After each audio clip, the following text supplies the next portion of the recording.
Happy birthday to you. Happy birthday to you. Happy birthday, dear Sid. Happy birthday to you. Rico Bella Productions and Tree Brothers Studio present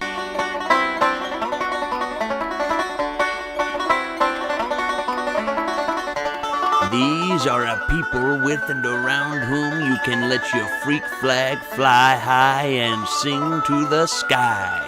Hello, I am Larry Harry Berry, and along with Angie-lo, Savage Neal, and of course the one and only Orange Pourage, we, a band of outliers, are the Wayward Consortium.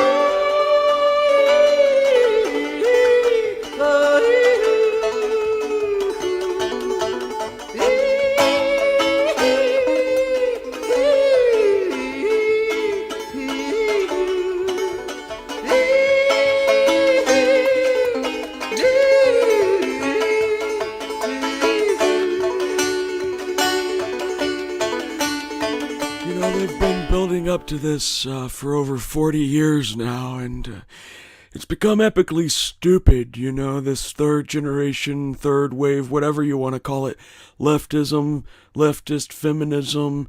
It's really turned into sexual puritanism all over again, this time in the form of Western feminism. Western feminism. You like how I said that? Western feminism. It's like you don't know how to say it. It's like you don't know what you're saying. Yeah. But it's really fascist in its nature of wanting, to tell others how to feel and how to think and how to behave. It's all quite ludicrous. It's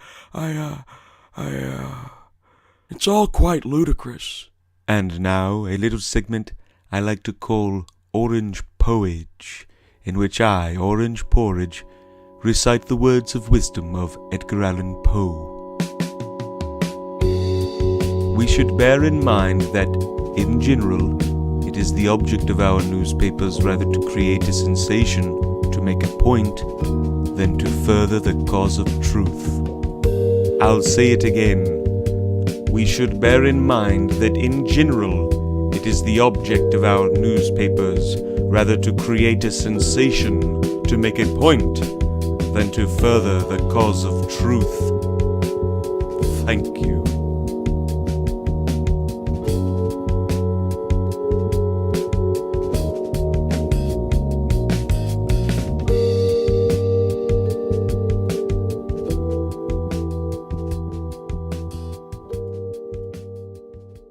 And now, we leave the old states and head on to a time and place only 2 whoops and a holler away from here, where cowboys and rushers vied for the attention of the purtiest painted ladies, when nothing could get atwixt a barrel border and his bug juice before the big jump. The dickens, you say? Well, let me split fair with you, son, 'cause I don't tell whoppers and there's no fiddle-faddle here. Everybody knows that dog won't hunt. So by hook or by crook, let's bend an elbow and have us a hog-killing time on an Old West recollection. All right, all you beautiful babies out there in podcast land, it was on this beautiful day of the 17th of November in the year 1856 when the United States established Fort Buchanan. That's right, it was on this day the United States buttressed its control. I like that word, buttress. It's a nice word. It even has the word butt in it. And if you do a little bit of rearranging, you can put it in there and you can make it say butt rest. And everybody's butt needs a rest every now and then. Anywho, I'm a tree in our branch. It buttressed its control, they're talking about the United States, you see, over the Gadsden Purchase with the establishment of Fort Buchanan. Named for recently elected President James Buchanan, Fort Buchanan was located on the Shenandoah River in present-day southern Arizona. The United States acquired the bulk of the southwestern corner of the nation from Mexico in 1848 as victor's spoil after the Mexican War. However, congressional leaders, eager to begin construction of a southern railroad, wished to push the border farther to the south. Of course they did. Why not do a little invasion while you're at it? The government directed the American minister to Mexico, James Gadsden, to negotiate the purchase of an additional 29,000 square miles. See, I spoke too soon there a moment ago. They negotiated a purchase of the 29,000 square miles, right? You know, they didn't do any invading, you understand? Despite having been badly beaten in war only 5 years earlier and forced to cede huge tracts of land to the victorious Americans, the Mexican ruler Santa Anna was eager to do business with the United States. Losers always want to do business with the winner. Ain't that always how it works? I think that's just called human nature. Anyways, having only recently regained power, Santa Anna was in danger of losing office unless he could quickly find ways and funds to replenish his nearly bankrupt nation. Gadsden and Santa Anna agreed that the narrow strip of southwestern desert land was worth $10 million. Okay, that's a lot of money back then, you talk. When the treaty was signed on the 30th of December 1853, it became the last addition of territory, aside from the purchase of Alaska in 1867, to the continental United States. The purchase completed the modern-day boundaries of the American West. Now, that's an interesting statement here from History.com is where I'm reading it. It says, it's the last addition of territory to the continental United States. Okay, it's continental. I was thinking like, okay, it's not connected to us, but I guess it is continental United States. We got a little bit of Canada in the way there. The government established Fort Buchanan to protect immigrants, that's immigrants with an E-M, not an I-M-M, traveling through the new territory from the Apache Indians. Okay, so they established the Fort Buchanan to protect these people going through this new area from the Apaches, right? And they were strongly resisting Anglo incursions, as you can expect. And the Apaches, their reputation still holds up. They are all but decimated. Do you know an Apache? Neither do I. However, the government was never able to fulfill its original purpose for buying the land and establishing the fort, a southern transcontinental railroad. Oh, that's right, that's what they wanted to do. With the outbreak of the Civil War 4 years later, northern politicians abandoned the idea of a southern line in favor of a northern route that eventually became the Union Pacific.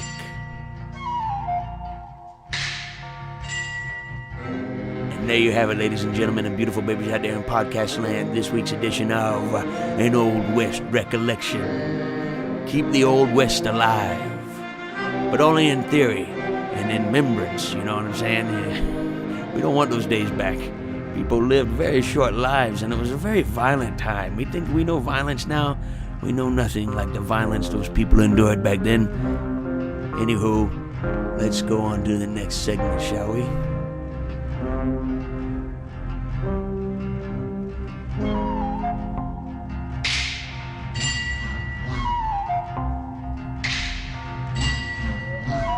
Very ludicrous. I heard a local radio personality on the FM waves here in Atlanta saying just the other day how if she was a 20-something male today, she wouldn't know what to do or say around a woman, especially if she had an inclination toward her. Well, hell, I'm an old man, and I don't even know if I would be safe telling the waitress at the IHOP what a cutie pie she is. It doesn't matter how old you are as a man right now, you see, but there's a trick, though, you know, there's always a trick, you see. I painted a picture once, and it was so beautiful. I fell in love with this painting,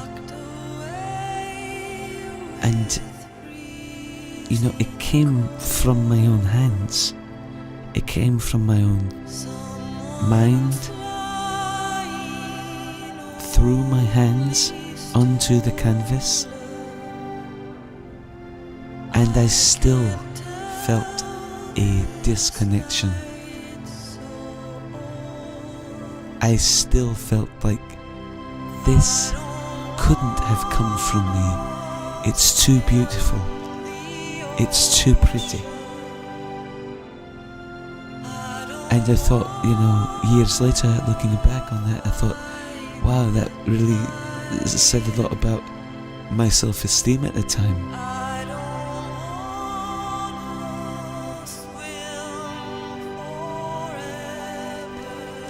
I couldn't believe something that I loved that much could have even come from me.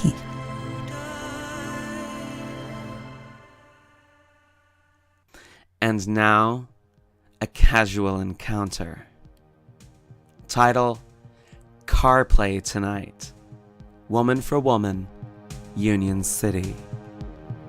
She writes, just getting off work, thinking about playing in some pussy and kissing if interested tonight. HMU. Wow. Just getting off work, thinking about playing in some pussy. I mean, who can blame her? Who doesn't have a very similar experience at the end of a shift? I got one more. Can I do one more? Of course you can, Angie-lo. This is your bit now. Do with it what you will. Thank you very much. I love that I inherited it from Larry. Thank you, Larry, for ceding it to me. Oh, no problem.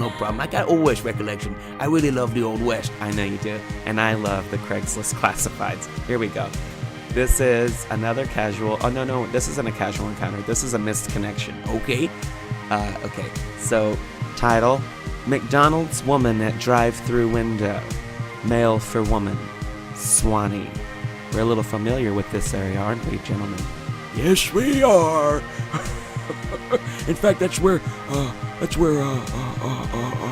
Tree Brothers Studio is headquartered, in Sewanee, Georgia, Gwinnett County, USA, planet Earth, Milky Way. That's right. Thank you, Savage, for that. Okay, so a few days ago, he writes, I stopped at the McDonald's at Peachtree Industrial in McGinnis Ferry Road. There was a very pretty girl working the window, taking the money. She was young, white, and wears black glasses. My question is this: is she single and looking? Please reply with her name in the subject box and let me know if you know her. We can talk, and you can tell me if you think she would be into me. Okay. Yeah, you'd be perfect for each other, you fucking cretin, you weirdo motherfucker. Oh my God, what are people thinking? What are people thinking? If this poor girl has true friends that actually read this, of course they will never tell her about this, right? Or they'll tell her and just encourage her not to do anything about it. I would hope so. And that's this week's Craigslist Classifieds. Very good, Angie. Very good. What's the trick, Savage? What? The trick. You said there was a trick. What's the trick? Savage, you already forgot. What's the trick? Oh, yeah. Thank you, Savage. Please, coming through. Please, tell us what the trick is. I was very much looking forward to it. The trick is this. You young men, and by young I mean younger than me. So you can be very old in this case. Yeah, almost as old as you, OhPee. You gotta find that badass chick who wants you to flirt and be courteous and always be yourself and speak your mind even when it differs from hers, and yes, be a little naughty when the time is right. They're still out there, fellas, but that's the trick. You gotta find them. You know, I saw the most beautiful woman I've seen in ages tonight. Really? Tell us about it, OhPee. I love hearing your beautiful woman stories. Well, I went to Walmart after work, and as I'm wont to do when I want to spend a little money and when the heater in the shed is broken. Yes. When the heater in the shed is broken, OhPee needs to buy another heater. Yes, I did, and it's a very good heater. Anyways, I went to Walmart. I'm walking down the aisles. I have my toothbrush and my Vaseline, and I also pick up my pins. You know, I love the Pilot G2 1.0 millimeter bold. I love those very much. Anyhow, I'm pushing the cart, and I go to this young woman. I don't see her face at first, and I say, "Excuse me, miss, but will you point me in the area of your heaters? I was looking in the home section. I should have been looking in the back, far back, you know, but I was looking in another section. I had it all wrong." And she turned around and said, "Yes, follow me." and I was taken aback. You know how you get, you know, Savage, you say all the time. What do you say all the time? I was about to say it, but what do you? I'll let you say it. About women, when I see a very beautiful woman, it strikes me as almost painful. You know what I'm saying? It's the kind of beauty that hurts. That's it. That's what you always say. It's the kind of beauty that hurts. Well, this woman's beauty didn't hurt. This young woman's beauty, it took my breath away. Rarely am I speechless. Oh, we know that. Yes, rarely are you speechless. So she must have been quite the looker. She was absolutely beautiful. Not the body type that I'm usually interested in, which is thick, big, juicy, round ass. Yes, exactly. This girl was quite thin, but her hair was this beautiful black natural hair, and her skin was this dark blackish bronze color. And she said she had a peculiar accent I haven't heard in a little while. And she said, "Follow me." So I followed her, and I was still taken aback as I followed her. Her smile and her eyes, my God, the beauty therein. What a smile. I wouldn't fear of any power or lights going out ever with her. She could brighten any room. P, you're so romantic. I swear to God she could. She was absolutely marvelous. So I follow her to the section where the heaters are. And I said, "Is it true?" And she said, "What? Oh, no, I messed it up." And I said, "Where are you from?" And she said, "Ethiopia." And I said, "Is it true?" And she said, "Yes." And I said, "No, is it true that the world's most beautiful women come from Ethiopia?" And she kind of laughed a little bit and, bowed her head and then lifted back up. And she said, "I don't know." And I said, "I think it might be. Have a wonderful night." Oh, yeah, that's a good one. Mr. Player over here. That was pretty smooth, OhPee. That was really smooth. I would have liked to have been a fly on the wall on that. That was really sweet. It was. I was quite proud of myself. I'm usually, thousands of years old, and I still don't have game. Of course, there's something wrong with it. You can call me a loser if you want. Nobody's calling you a loser. Well, I'm just saying, thousands of years old, and I still don't have any game. Zero shit, jack squat for game, right? My game is not having game, and that's no game at all. Anyways, so I said that right off the cuff. I said, "I think it might be," meaning that it was true, the world's most beautiful women, because she was absolutely knockout, drop dead, goddamn fucking gorgeous. She was something else. And again, the body type, not my style. Thin, small breasts, small ass, small legs, but the face and the smile. It was the smile in her eyes. The smile, my God, the smile. She was an absolute treasure to witness. And so she walks away. I said, have a wonderful night. She walks away. I stand there for about 10 minutes, and I consult the old smartphone, right, to try to find what was the best heater and radiator at Walmart. And I select the Home Stay or whatever the Walmart brand is. I select theirs. It was only like $40. What a good buy. Anyways, and how warm is that? It's very warm. I mean, I'm touching it right now. How are you holding it like that? I mean, it's sizzling. It's hurting the skin. Well, lift your fingers up. Okay. It's a good heater. I told you it's a good heater. And just holding your hands to it bare. Such a weirdo, Angie-lo. We're all weirdos. Yes, we are. We are all some freaks up in the shed. Shed Freaks. Maybe we should name the title or rename the show Shed Freaks, presented by Tree Butter Studio and Rico Bella Productions. I don't know, Shed Freaks. Maybe a skit. I don't know about naming the whole show that. Anyways, you're trees and you branch. Let me get back to it. I select my heater. I go down the hole, and I pass by her again. This time we're about 15 feet from each other. And I tap on my box of my heater, my new heater box, and I said, "Thank you very much once again, and you have a great night." And she looked at me and she smiled. That smile, man, my God, the smile. It melts me to this very moment. It burned itself on the blackboard of my mind's eye. It's there. I can't escape it. I will always know it's there. Even if I forget what it looks like, I will still have the feeling. And after all, feelings last a lot longer than memories. You know what I'm saying? You know what I'm saying? You know what I'm saying? You know what I'm saying? Beautiful women rock. That's the truth. Yes, it is. Beautiful women rock. And I guess if you're into it, beautiful men rock. But, you know, we're all into women here. That's goddamn right. I wish I had seen this girl. I'm going to have to do some late night shopping tomorrow night at Walmart. Hell, I might go up there right now. If you go, I'm going with you. And I'm going to ask her out. Nuh-uh, I'm first. I don't think so. Okay, seriously, let's go tomorrow night. I'm down. I'm totally down. I'm absolutely down.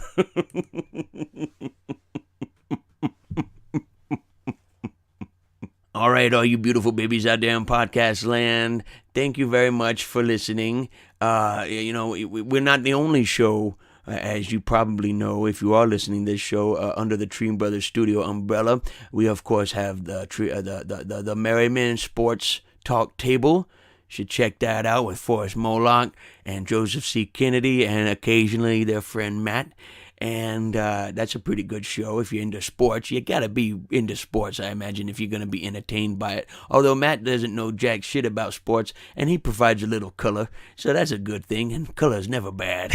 Anyways, we also have Dangerously Orange with Joseph C. Kennedy. He talks about, you know, modern cartoons and a lot of video gamer type stuff. It is what it is. It's a very nerdy show. He's a big old nerd, and you know, a lot of nerds aren't cool. Joe is cool. You know, they say it's cool to be a nerd nowadays. That's not true, but Joe's he's all right. Joe's pretty good. He's all right. And then there's the Dangerously Orange show with Matt and Joseph C. Kennedy, and you know, they talk about all kinds of things, pop culture, mostly movies, because they're a bunch of movie geeks over there.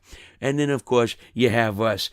But before we say goodbye, I just want to say, on this day in 1978, during a concert at the San Diego Sports Arena, somebody flicks a silver cross onto the stage. And who's playing? Mr. Bob Dylan. And the singer, songwriter extraordinaire that he is, he picked it up and he put it in his pocket. And the next year, Bob Dylan converted to Christianity and released his religious-themed album, Slow Train Coming. That is from Paul Schaefer's This Day in Rock. Let's say Paul Schaefer is a very knowledgeable man, and I just feel like I can trust his website. You know, I feel like Paul Schaefer seems like a trustworthy fella. So does his website. It's an interesting website. Anyways, yeah. So also, by the way, you was telling me you saw Bob Dylan on a cover tonight when you went to Walmart. Yes, that's right. There's a new, I don't know, I think it was a Rolling Stone magazine, and Bob Dylan, of course, the young Bob Dylan, is on the cover, and the whole issue is about like the ultimate album guide to Bob Dylan, his entire discography, catalog, whatever you want to call it. It talks about it in depth. So if you're interested in the singer-songwriter stylings of Bob Dylan, well, then go check out that Rolling Stone. And that's a very interesting thing. I knew he had converted to Christianity, but I thought it was like in the 80s or 90s. I didn't know it was back in 1978. Well, in 1978, the fan or whoever threw the cross on the stage. It was the next year in 79 in which he converted to Christianity. Anyway, all you beautiful all you beautiful babies out there in podcast land, contact us on Facebook at Tree Brothers Studio, or more directly, hit up thrillofcontingency.com. On behalf of we, a band of outliers, many thanks for taking the time to listen to this episode of the Wayward Consortium. To dwell the whole world. One person starved, or many people laughing. Or the song of a poet who died in the gutter. Or the sound of a clown crying in the alley. And it's a high. And it's a high. And it's a high.